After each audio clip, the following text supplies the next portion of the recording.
The importance of the not to-do list.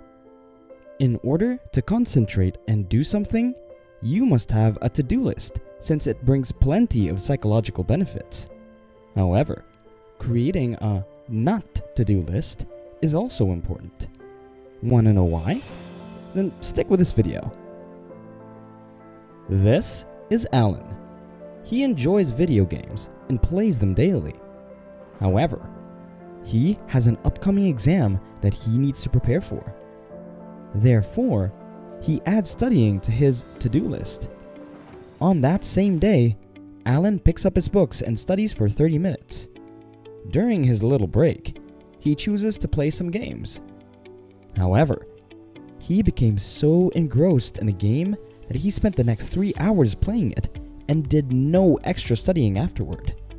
Sure, Alan managed to study for half an hour, so he did kinda accomplish the task on his to-do list. But that amount of studying is not enough for him to pass the exam. So, the next day, he takes on a task of studying in a new method. He also chooses to make a not to-do list. And what he wrote was, no video games until 8 p.m. So, he goes to study for 30 minutes and then takes a break. He does not, however, get on his computer like the day before, since he has forbidden himself from playing at that time. Instead, he utilizes his break to drink some water and jot down some of the ideas that came to him throughout his study session. He then returns to studying and completes 3 hours of reading his notes on that day. Whenever you have a goal you want to achieve, it's never enough to say, I need to do this. But it should also include, I should not do that. What you want to do and what you shouldn't do are two sides of the same coin and go hand in hand. Let me provide you with another example. Imagine you want to buy healthy items at a grocery store, and you know that this item is only available at the store down the street. So you put it on your to-do list. Go to the food store and get that thing. However, the route there is lined with other little fast food restaurants that do not have the item you want. You may stop at them along the route and eat there, and you'll finally get to the store at the end of the road. But what if you added the following to your not to-do list? Don't stop at other food chains. You'd go to the grocery store considerably faster and more efficiently. The grocery store at the end of the road is a metaphor for any aim you have, and fast food restaurants are diversions that will impede your progress toward your objective. Want to get fit? Then you shouldn't only exercise, but you probably want to avoid eating desserts and processed foods. Want to wake up early in the morning? Then don't just set an alarm. You should also avoid scrolling through social media until past midnight. Sometimes, what you decide not to do is more important than what you do. You really add to one behavior by removing from another. You're creating an empty space that needs to get filled in some shape or form. Additionally, by restricting certain activities, you create a space where you may give your complete attention to the thing that matters the most. Now, some could argue that having restrictions is harmful, and that the best option is complete independence. True, not everyone has the opportunity to freely choose when and how to do something. But there is a drawback to having too much freedom of choice. When our friend Alan passed that exam and finished school, he became a freelance web developer. He's now able to work from his laptop whenever and wherever he wants.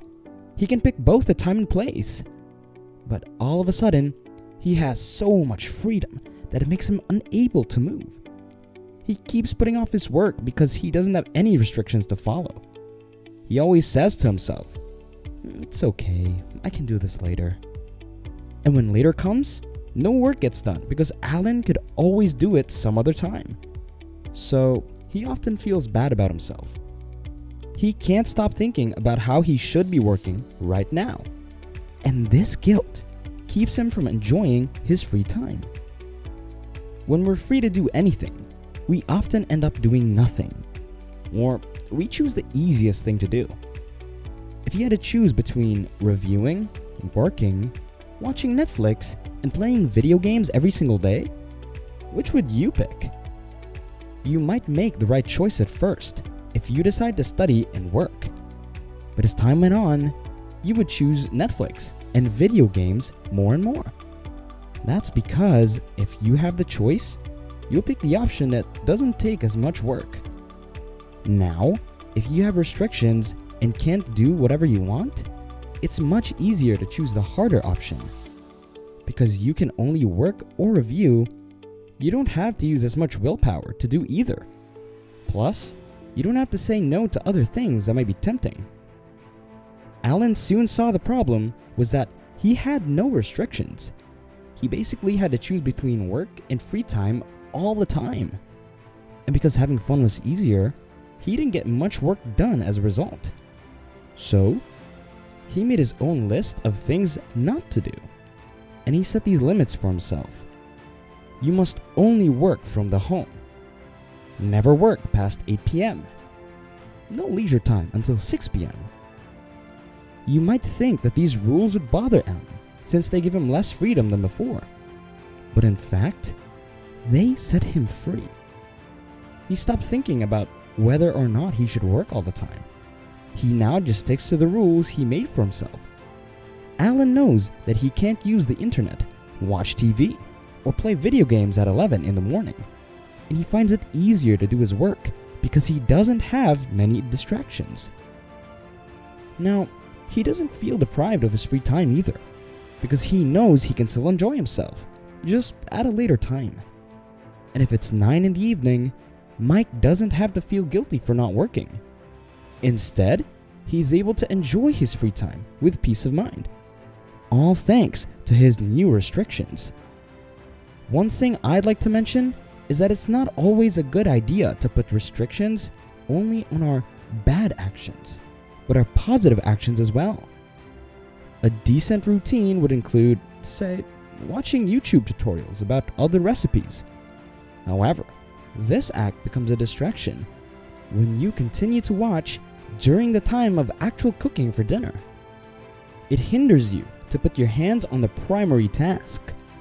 So you may want to add watching recipes on YouTube to your not-to-do list if it distracts you. But more importantly, there is one item that should never be on your not-to-do list, and that is continuous learning and changing. Thank you for watching. Please like the video and subscribe to the channel. This will help our community to reach more people and create better lives. Till the next one, bye!